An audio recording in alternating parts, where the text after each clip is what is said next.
संगीत एक साधना है, संगीत एक तपस्या है।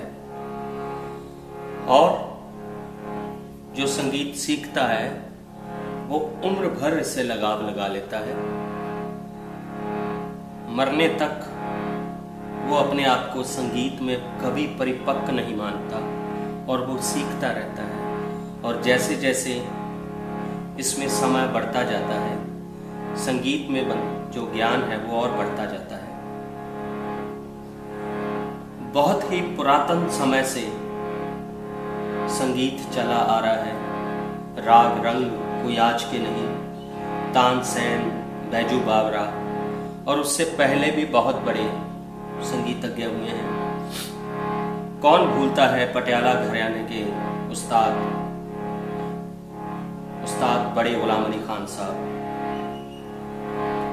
और उनके शागिर्द जो आज पूरे भारतवर्ष नहीं पूरी दुनिया में राज कर रहे हैं, पंडित अजय चक्रवर्ती। तो काफी है संगीत में, कुछ ही बंदे हैं जिनको संगीत की परिपक्वता है। तो संगीत हमें रूह से मिलाता है। कई बार ऐसे होता है कि हम कोई गजल, कोई नज़म, कोई अच्छी रचना, कोई बंद जो पढ़ते हैं, पढ़ने पर वो हमारे दिलो दिमाग में पूरी नहीं छाती, पर जब उसको गाया जाता है तब उसके हर एक शब्द का अर्थ हमें हमारे अंतर्मन से ही क्लियर हो जाता है। ये संगीत की शक्ति है कि वो हमारी सोच शक्ति, उसकी समर्थता को और बढ़ाता है। तो इसमें संगीत को 7 सुरों का खेल कहा गया है। सा रे गा मा पा धा नी सा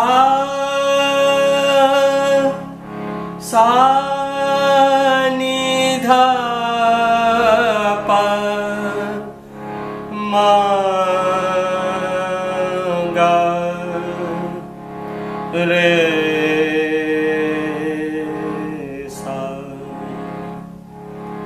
सा रे गा मा पा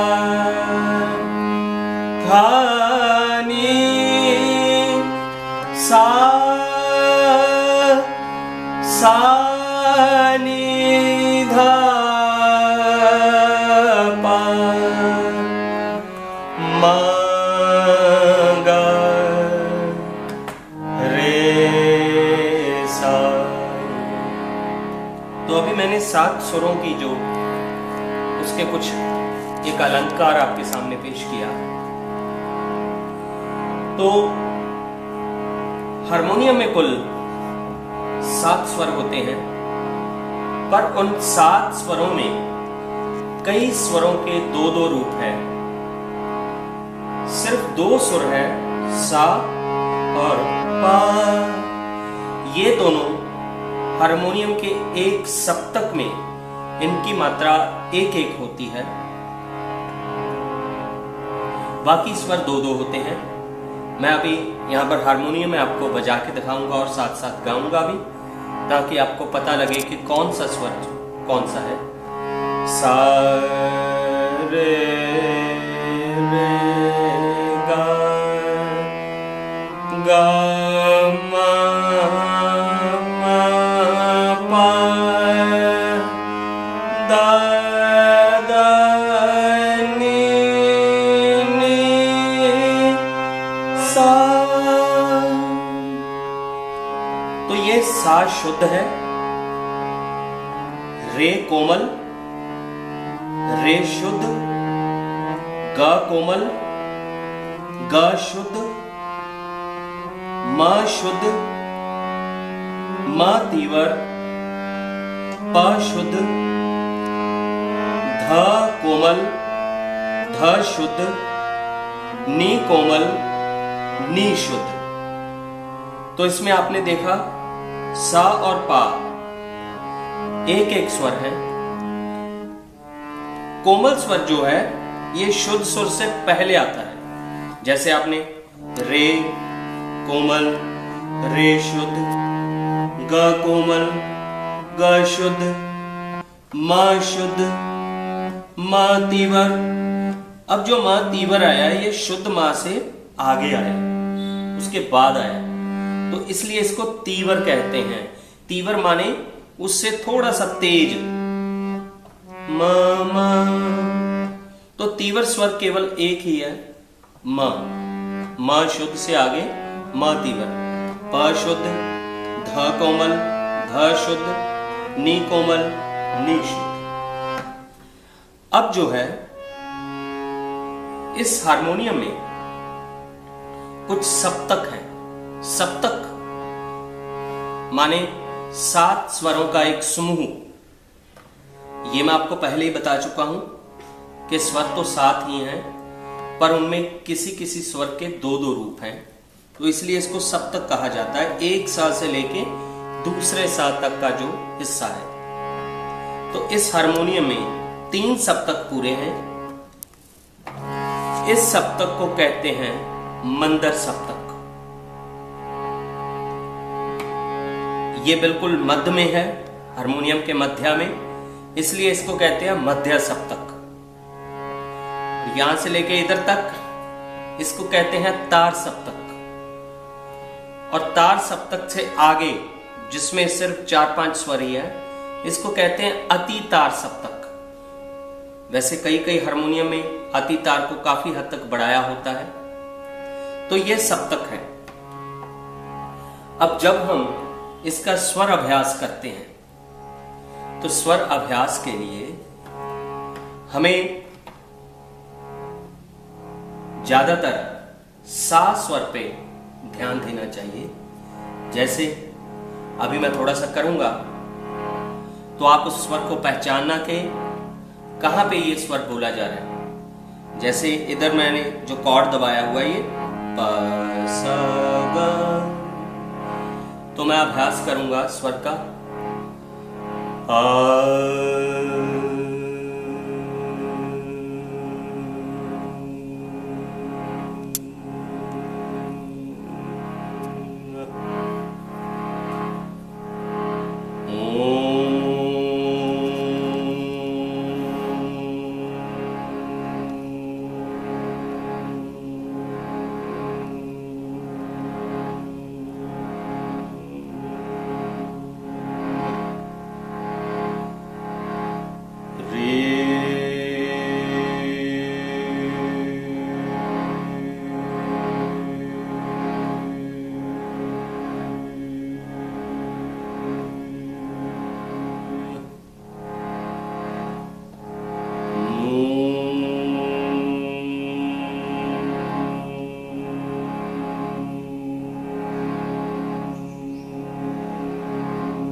अब मैंने एक ही स्वर को अलग अलग आकार में गाया। आकार का बहुत महत्व है, ये हमें अलग अलग शब्दों को गाने में परिपक्व बनाते हैं। कई शब्द ऐसे होते हैं जिनकी थोड़ी सी भी ध्वनि नाक से निकलनी चाहिए, तो मुंह बंद करके नाक से आवाज निकालते हैं। जैसे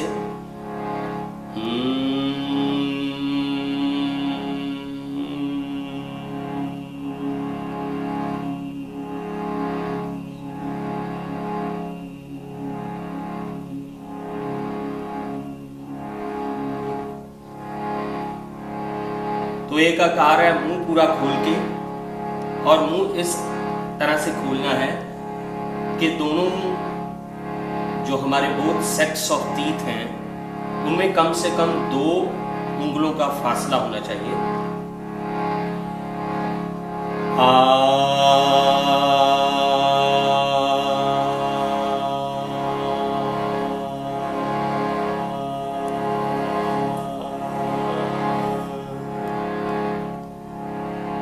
एक ध्वनि ऐसी है जिसके बारे में कहा जाता है कि ये हमारे नाभि केंद्र, हमारे दिल और दिमाग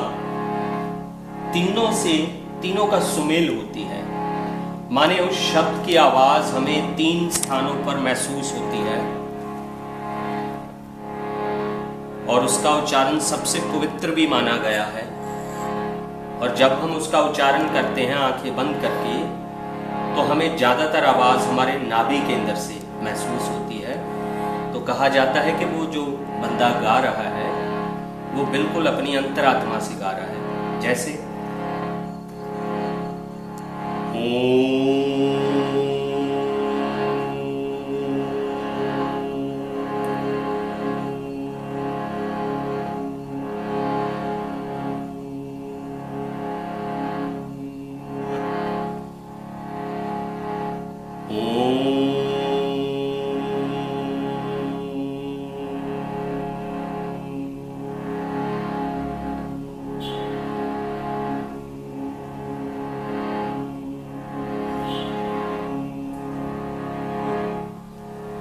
इस स्वर अभ्यास में मैंने केवल एक स्वर को छुआ है और वो स्वर था सा। तो ऐसी कोशिश करनी चाहिए कि हम जितना हमारे गले का अभ्यास एक स्वर पे कर सकते हैं उतना ही बढ़िया होगा, क्योंकि उससे हमें एक स्टेबिलिटी मिलेगी हमारे स्वर की। तो हम अपने स्वर में डोल नहीं सकते।